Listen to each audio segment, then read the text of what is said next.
네, 지난 3분기 미국의 경제 성장률이 발표가 됐습니다. 직전 분기 대비해서 연율로 4.9% 증가로 이제 계산이 됐는데 미국은 정말 미국인 것 같고 내용 보니까 소비가 정말 탄탄했더라고요. 예, 아무래도 어제 좀 많이 주목을 했던 게 국내 총 GDP, 국내 총생산량 증가율에 주목을 많이 했습니다. 네. 그래서 연율로 해서 4.9%로 나왔는데요. 이게 지난 2분기 2.1% 대비 성장률 거의 뭐 2배 가까이 올랐습니다. 이게 이 팬데믹 이후 기저 효과로 그때 한 7.0%, 이게 2021년 4분기인데요. 그 이후 가장 높은 성장세를 지금 보였습니다. 그래서 뭐 미국 전문가들 사이에서도 계속 뭐 4%, 물론 5%까지 넘어갈 수 있다는 전망이 계속 나왔는데요.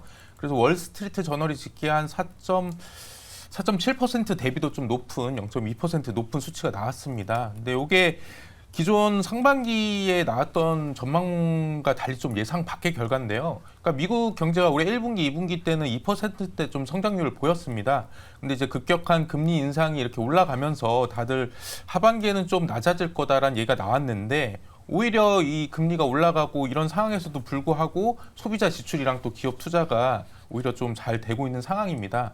그래서 연준 같은 경우는 뭐 주택 판매, 건설 이런 것 또 주택담보대출 금리 상승이 좀 올라가면서 좀 주춤할 것으로 봤는데요. 근데 결국에는 이렇게 좀 주가가 GDP가 올라간 이유가 결국엔 소비자 지출이 줄지 않았던 부분이 있습니다. 가장 먼저 이제 고용 시장이 좋다는 게 좀 있는데요.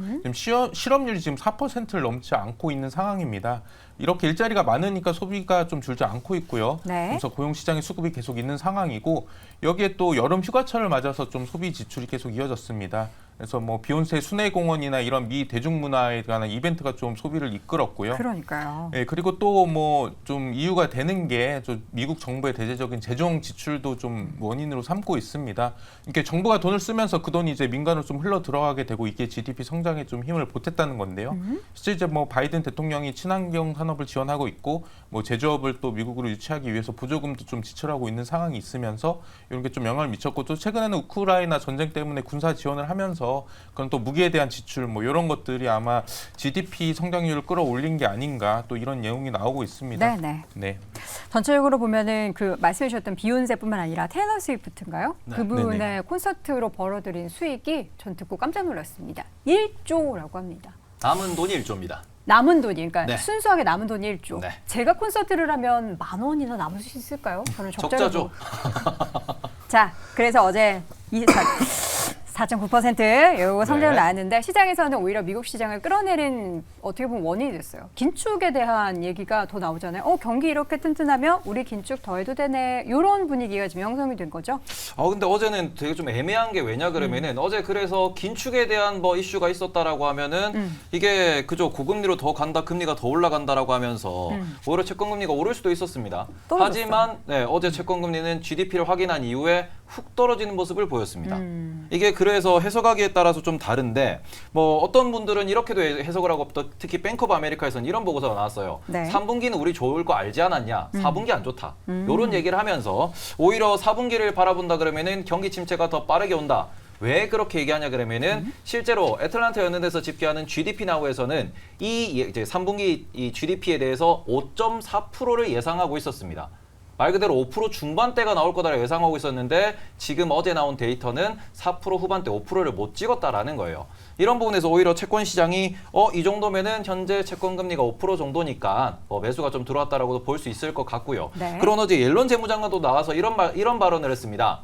지금 채권 시장이 흔들리고 있는 것, 장기 채권이 5%까지 올라간 이유는 이제 미국에서 채권을 많이 찍어내서가 아니라 미국의 성장이 너무 좋기 때문이다라고 네. 하는 또 어찌 보면은 또 망언과 비슷한 또 발언을 하셨습니다. 이제 그런 것 때문에 이제 여러 가지가 오히려 앞으로 내년도에 무슨 일이 있을지 모르겠다. 지금 정부의 저런 태도로는 내년도에 발생할 사건에 대해서 우리는 좀 불확실하다. 이런 것들 혹은 채권이 5%이기 때문에 충분히 투자할 수 있다. 이런 것들로 인해서 어제 채권 시장은 오히려 매수가 들어왔다. 그리고 주식 시장은 요 분석이 또 여러 가지가 나왔는데 네. 이런 얘기가 나왔습니다. 어제 출발 시초가가 나스닥 200일선이었어요. 그러면서 나스닥 200일 선에서 쭉 밀리면서 네. 오히려 퀀트적인 알고리즘 관점에서 이게 손절 물량이 많이 나왔다라는 분석도 좀 나왔습니다. 그래서 이 부분에서 지금 오늘은 나스닥 선물이 오르고 있어요. 네. 그래서 이 부분이 어떻게 될지 나스닥 200일 선이라는 요 부분에서 알고리즘 트레이드가 어떻게 일어나는지도 좀 보셔야 될 것 같다. 이렇게 정리하면서 아주 정신없는 시장이 이어지고 있다라고 말씀드릴 수 있을 것 같습니다. 그렇게 되면 오늘 밤 뉴욕 증시의 상승을 저는 좀 기대도 해보는데 오늘 밤에는 이제 PCE 물가지표까지 발표가 되기 때문에 이게 또 시장을 어떻게 좌지우지할지 주락펴락할지가 궁금합니다. 중요한 거는 이제 앞으로의 움직임일 텐데요. 우리 김대중 교수님께서는 이제 두 분 모두 간략하게 듣자면 금리 인상은 없는 거죠. 10월 말 지금 11월 얼마 안 남았는데 금리 대세가 인상 없는 걸로 다 지금 분위기가 확산되고 있고요. 그렇죠. 네. 그러면은 앞으로 관련한 금리 관련해서는 추가적으로 시장에 충격을 줄 만한 거는 없겠네요. 현재는 금리 상황을 보게 되면 최근에 원빅 그러니까 0.1 이상의 가격 차가 급등락을 보여주거든요. 네. 이런 장 저는 처음 봤습니다. 오랜 시간 이 시장에 있었지만 아, 그래요? 채권 시장에서 이렇게 급등락이 나타난 시장 단 한 번도 본 적이 없습니다. 약간 투기적인 세력들이 많이 좀 붙은 것 같다는 생각도 들어요. 당연하고요. 고점이나 저점에서는 가격 편차가 크게 나타나죠. 지금 5% 수준의 금리를 최근 4일 연속해서 태핑했습니다. 두들겼거든요.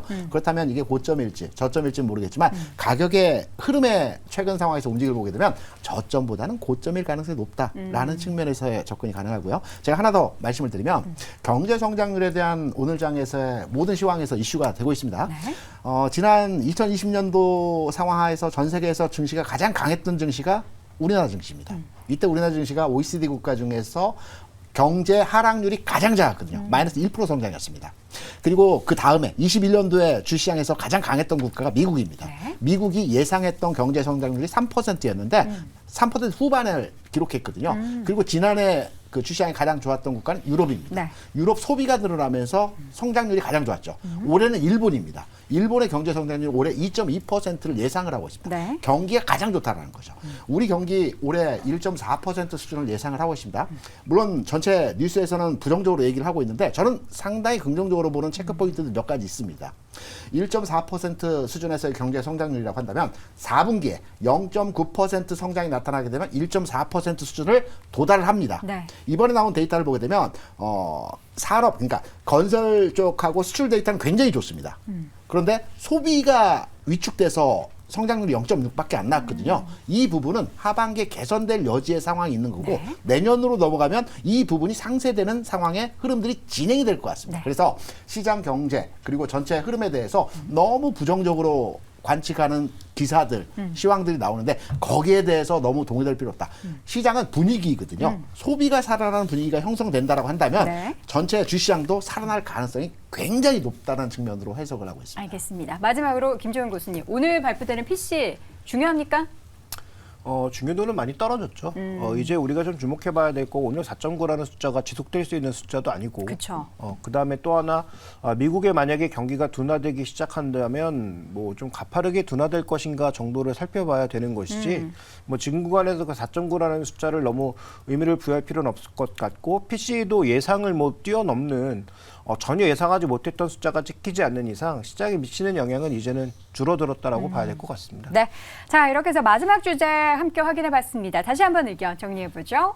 김대중 고수의 의견입니다. 오늘 시장에서 그 강달러로 인한 상대적인 가격 인하 효과가 발생을 하고 있다. 김종일 고수는 구조적인 공급망 변화가 문제다. 김민기 고수는 위험자산과 안전자산을 함께 보유해야 한다. 테이버 고수는 미국이 무너지지 않는 것이 오히려 호재다라고 의견을 남겼습니다. 자, 이렇게 해서 오늘 정말 부쩍부쩍하게 5가지 이슈 쭉 확인해봤고요. 우리 시청자 고수분들 오늘 어느 때보다 뜨거웠던 채팅창이었는데요. 박세미 아나운서와 함께 확인해 보시죠.